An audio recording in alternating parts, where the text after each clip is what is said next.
One morning, we could see that Maharaj was physically quite uneasy, obviously due to the pain from the cancerous condition in his throat. During the last few months, his suffering had become acute, though he never complained about it. Even in this condition, he was not bedridden and was found at his seat unfailingly every morning and evening. And he did talk too, though rather briefly and in a low voice. Visitors would have to listen to him very intently and with that special receptivity which would enable them to grasp the true meaning of what he had to convey. In fact, Maharaj felt that speaking less in a few chosen words, as he now did, was better than long expositions. Those who were true seekers would understand him, even if he spoke less, for they had the right receptivity and intelligence.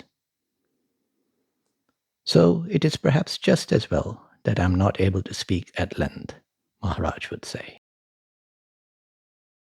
One of the visitors that morning, a lady, was very much moved by Maharaj's condition and the way he was bearing his pain stoically. She thought that physical pain could be even worse than death. She could not help telling Maharaj, "Sir, I am not afraid of death, but I have a dreadful fear of physical pain. Please tell me how I could get rid of this fear." Maharaj laughed and said, "I am afraid I cannot help you there. But I am sure there are many others who know the methods of avoiding or lessening physical pain. All I can do is to explain to you what suffering itself is and who suffers. You must always go to the root of the problem. When did the experience of suffering first start? Do you have any memory of any suffering, say 100 years ago? When did the experience start? Think about it deeply so that the answers to these questions would arise within yourself without any words. Is life, living itself, other than experiencing? Experiencing in duration, moment to moment, stretched horizontally. And what is experiencing?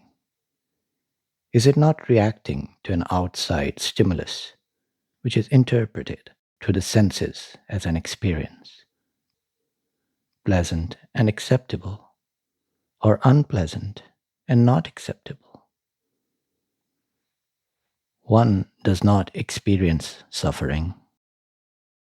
One suffers an experience, pleasant or unpleasant. Now, the basic question you should be concerned with is who, or more appropriately, what is it that suffers an experience? Let me tell you straight away. I do not, cannot suffer any experience, pleasant or unpleasant. It is only a you or a me who suffers an experience. This is a very important pronouncement, and you should ponder over it deeply. I should really let you solve this problem for yourself, or rather, let the problem work itself out. But let us proceed. I cannot suffer any experience because I am pure subjectivity without the slightest trace of objectivity, and only an object can suffer. A me or a you is an object and therefore suffers experience. Also, like any other object, a me or a you can have no substance and therefore can exist only as a concept in consciousness. Further, never forget that it is only consciousness which can suffer, because any reaction to a stimulus, which is what experiencing is, can only take place through consciousness. Indeed, therefore, consciousness and suffering are identical and not in any way different. Ponder over this very significant point. What I say you will find rather difficult to grasp because you have identified yourself with the body, the psychosomatic apparatus through which an experience is suffered, the instrument in which the suffered experience is registered.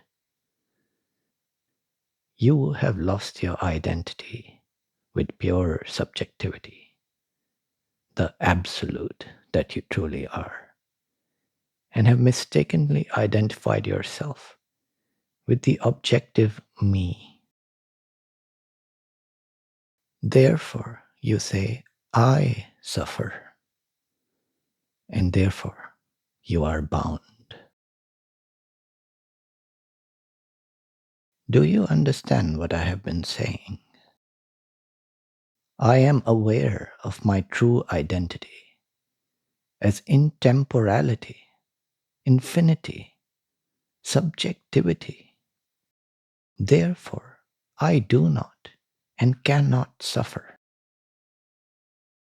I am aware that it is consciousness that apparently suffers an experience through the sensorial apparatus. You, on the other hand, believe that you are the sensorial apparatus, and it is this mistaken identity of yours that is the cause of your suffering and your bondage. So long as there is consciousness functioning, keeping the sensorial apparatus working, there will also be living, experiencing, suffering, positive or negative. But you, as I, are only the witnessing of it all. All functioning is the objective expression of what I am subjectively. And every sentient being can say this. What I am cannot suffer any experience. Only an objective you or me can suffer an experience. Now, I will revisit some of the key pointers in this dialogue, this time with some clarifications.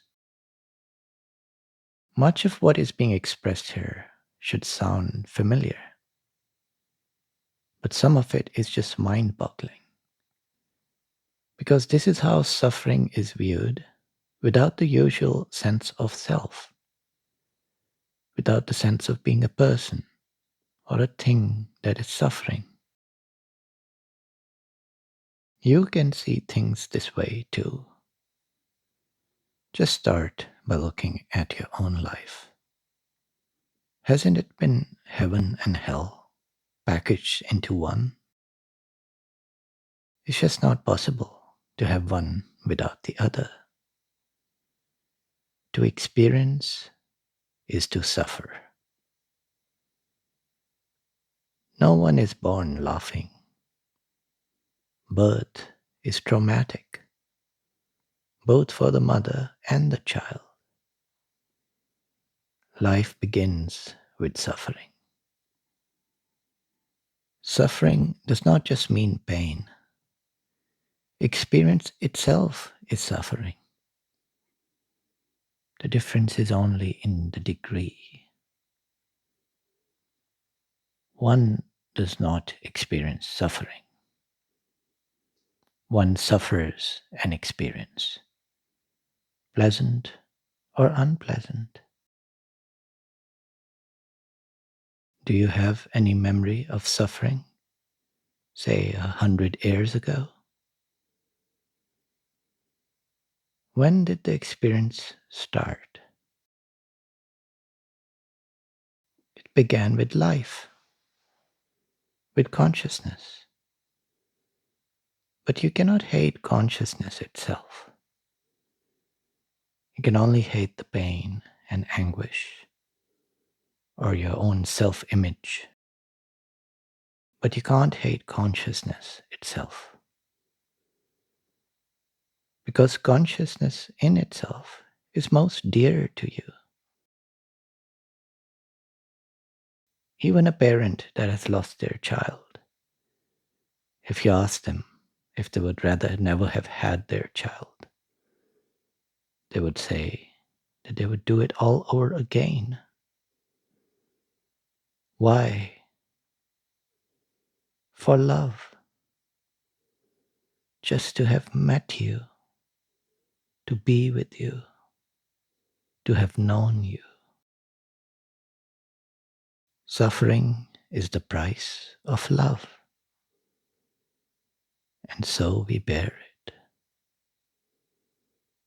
But who bears it? What is it that suffers an experience?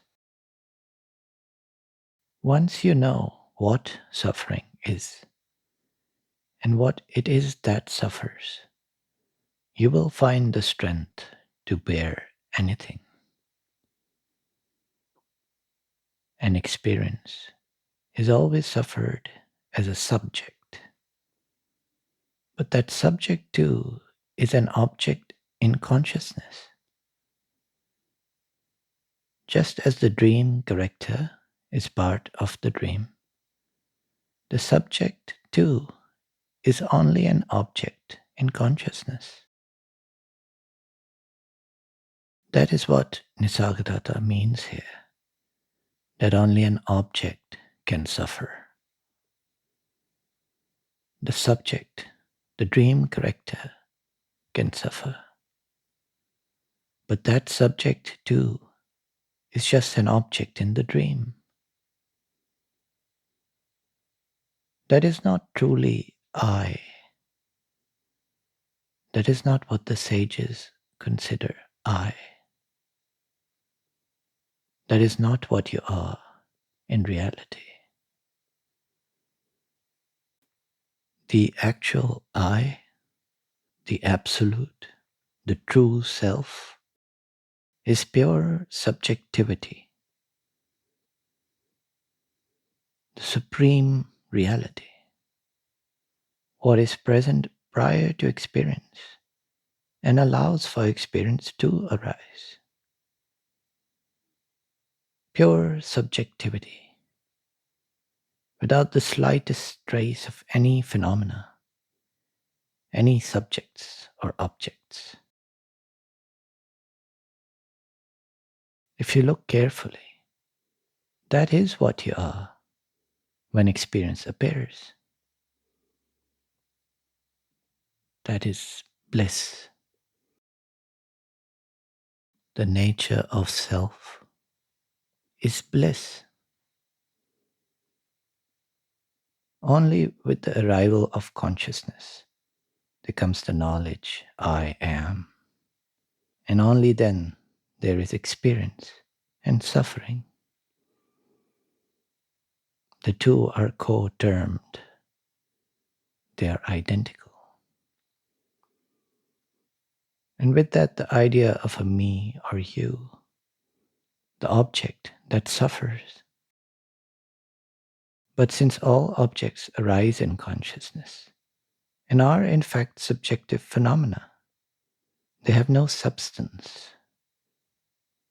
no independent existence. This me or you is entirely imaginary and conceptual.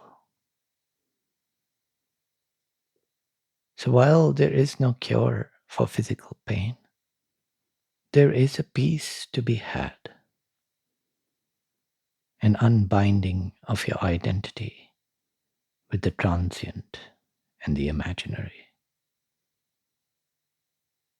So listen to this again.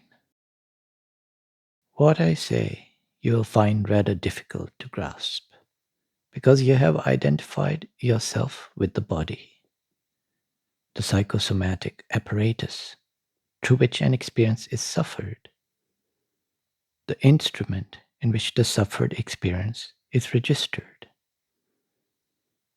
You have lost your identity with pure subjectivity, the absolute that you truly are, and have mistakenly identified yourself with the objective me. Therefore, you say, I suffer, and therefore you are bound. Do you understand what I have been saying? I am aware of my true identity, its intemporality, infinity, subjectivity. Therefore, I do not and cannot suffer. I am aware that it is consciousness that apparently suffers an experience through the sensory apparatus. You, on the other hand, believe that you are the sensory apparatus, and it is this mistaken identity of yours that is the cause of your suffering and your bondage. So long as there is consciousness functioning, keeping the sensory apparatus working, there will also be living, experiencing, suffering, positive or negative. But you, as I, are only the witnessing of it all.